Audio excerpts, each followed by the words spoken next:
الخاتم لما سبق والفاتح لما استقبل والمهيمن على ذلك كله، وأصلي وأسلم على أمير المؤمنين وسيد الموحدين ويعسوب الدين بما وصفه النبي الأعظم صلى الله عليه وآله وسلم إذ قال: يا علي أنت أخي ووصي ووارثي، لحمك لحمي ودمك دمي وسلمك سلمي وحربك حربي، والإيمان مخالط لحمك ودمك كما خالط لحمي ودمي، وأنت غدا تقضي ديني وتنجز عداتي، وأنت على الحوض خليفتي، وشيعتك على منابر من نور في الجنة وهم جيراني. الأخوة الحضور، العلماء الأعلام، ممثلي العتبات المقدسة، أهالي لكنو الكرام، السلام عليكم ورحمة الله وبركاته. شاءت الأقدار وبتوفيق الله تعالى أن تسطع الأنوار المشرقة والنفحات المنبعثة من الروضة المطهرة لأبي الضيم والإباء وحامل الجود والوفاء أبي الفضل العباس عليه أفضل الصلاة والسلام، وتكون سببا لمجتمعنا واجتماعنا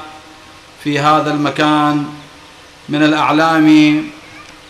وأبناء العراق من خدام العتبات المقدسة وأهالي مدينة لكنو النجباء وغيرهم من باقي المؤمنين، وكأن أبا الفضل عليه السلام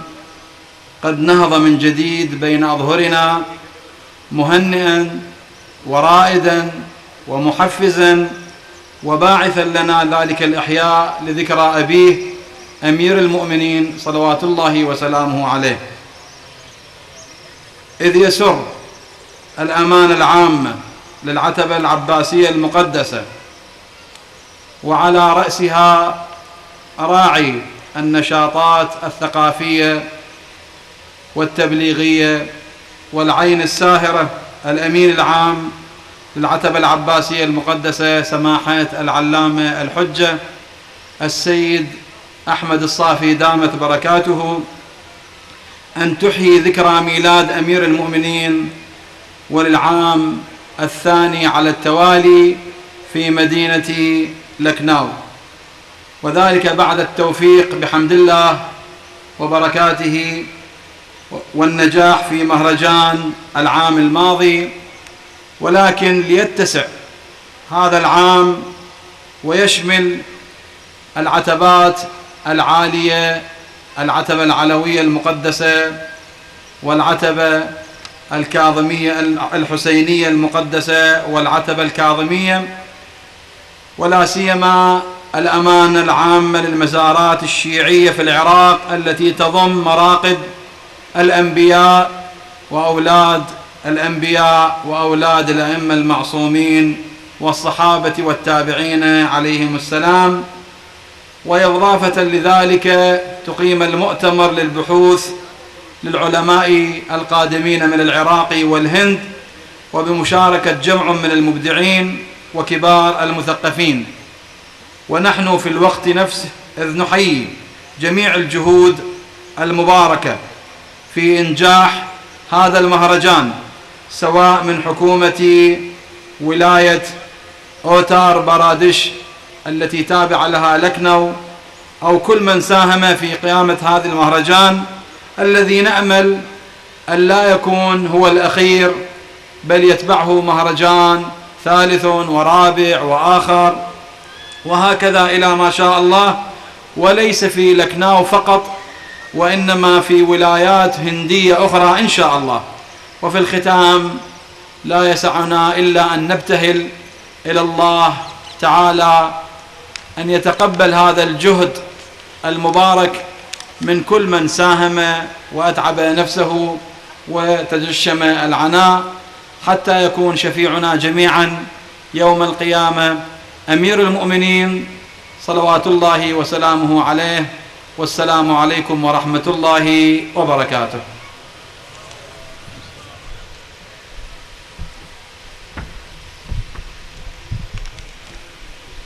حجت الاسلام والمسلمین شیخ صلاح کربلائی جو عتبہ عباسیہ مقدسہ کے جنرل سیکریٹری کے نمائندے ہیں، ان کی پرمغز تقریر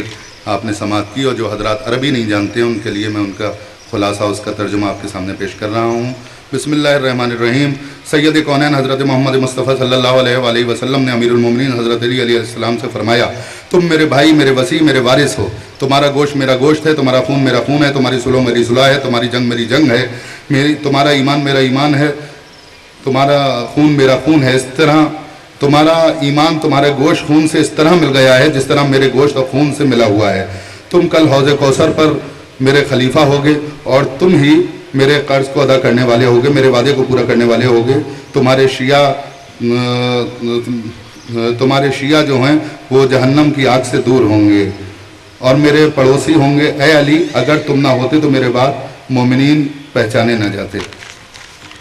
قسمت نے ساتھ دیا اور توفیق الہی شامل حال ہوئی کہ حضرت ابو الفضل عباس علیہ السلام کے روضہ مبارک سے نور ساطع ہوا اور ہمارے اس اجتماع کا سبب بنا، اور یہاں ہم عراق کے علماء کرام، شہر لکھنؤ کے علماء اعلام، مومنین، اطباء عالیہ کے عراقی خدام اور دیگر مومنین کرام اور اس عظیم الشان جشن میں شرکت فرما رہے ہیں۔ یہ دیکھ کر ایسا محسوس ہوتا ہے کہ گویا حضرت عباس علیہ السلام ہمارے درمیان تشریف فرما ہیں اور اپنے والد گرامی کے یوم ولادت کی مناسبت سے منعقد ہونے والے اس جشن میں شرکت فرما رہے ہیں۔ ایک صلوات بھیجیں۔